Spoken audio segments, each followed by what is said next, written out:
পূর্ণিমা, ঘন্টাখানেক আগে তুই এসেছিলি, কিন্তু তোদের টাকাটা দিতে পারিনি বলে তখন থেকে মনটা খুঁতখুত করছে। নে, টাকাটা নিয়ে যা। কাকাবাবুর উপর রাগ করিসনি তো মা? মা, মানুষের তো সুবিধা অসুবিধা থাকতেই পারে, আমি রাগ করবো কেন? তুই এমনিতে তো ভালো মেয়ে, শান্তশিষ্ট, রেগে গেলে যে ভয়ঙ্কর হয়ে উঠিস, গায়ের লোক তো আজ টের পেল। তুই গবাগুন্ডাকে মেরেছিস, বেশ করেছিস, ওরা বড্ড বার বেড়েছিল। না না না না, ও যা করেছে ঠিক করেছে। পাড়ার দামড়া দামড়া ছেলেগুলো এতদিন যা করতে পারেনি, ও আজ একা তা করে দেখিয়ে দিয়েছে। এই, আমার কত বাকি পড়েছে দেখতো। আপনি তো কিছুক্ষণ আগে বললেন 2 মাসের আগে আপনি একটা টাকাও দিতে পারবেন না। তখন কি জানতুম রেগে গেলে তুই এরকম?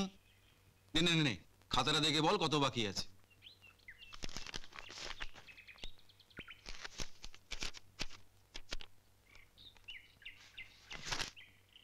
৳48 টাকা। নে, এই 50 টাকা রাখ। আমার কাছে তো খুচরো 2 টাকা নেই।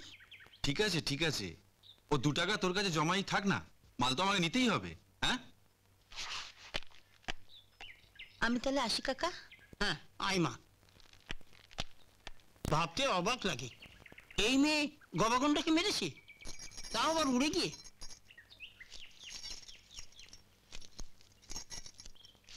মা, রাখি এসেছে? হ্যাঁ, তুই কি করে জানলি? ওকে দোকান খুলেছিল? হ্যাঁ, কেন? না, আমি রাস্তা দিয়ে আসছি, জনে জনে আমাকে ডেকে বলল, তুই যা করেছিস ঠিক করেছিস পূর্ণিমা, গবাগুন্ডারা বড় বার বেড়েছিল, ওদের মেরেছিস, ঠিক করেছিস। বলিস কি রে, রাখি গবাগুন্ডাদের মেরেছে? হ্যাঁ, এক চড়েতে ঠান্ডা তোমাদের গবা গুন্ডা। ও তাই বল, তুই আমার শাড়ি পরে গিয়েছিলি বলে সবাই তোর সঙ্গে আমাকে গুলিয়ে ফেলেছে। ঘরে আয়, অনেক কথা আছে।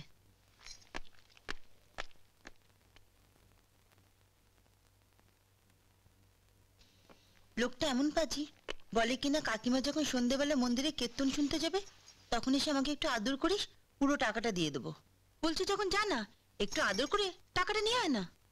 সত্যি সত্যি আমাকে যেতে বলছিস? হ্যাঁ, যা না।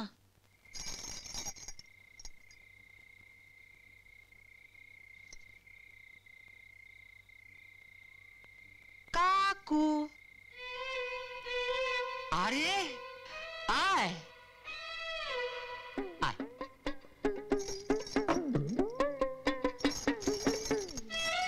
তুমি বলেছিলে না রাত্রিরে এলে পুরো টাকাটা দেবে, দাও। কত টাকা যেন? 322 টাকা 30 পয়সা। টাকা দিলে আদর করবি তো? আদর করবো বলেই তো রাত্রিবেলা এলাম।